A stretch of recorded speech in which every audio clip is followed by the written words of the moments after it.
Coolant 88. Yung fan nagpo-variable speed kasi naka PWM. Okay, clear good. And then i-on natin yung aircon fan.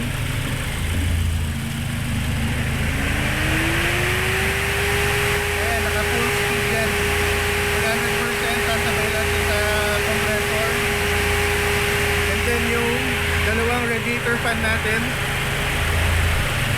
nagpo-variable speed lang. Ayan o, coolant temp.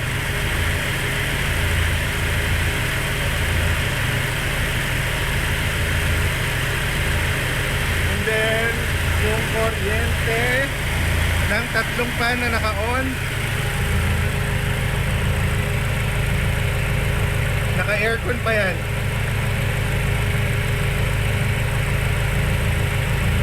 Naka PWM yung dalawang radiator fan.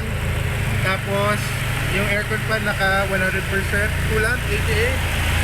Yung fan, tignan mo, nag-variable, hinihinto, bumabagal lang.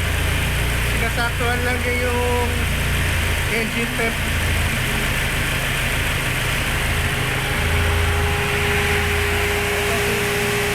Off ko na. Off na. Yan, no? I-off natin.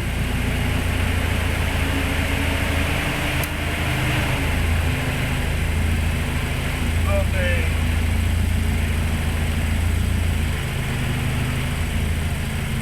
And then, ayan yung dalawang fan. 1, 2.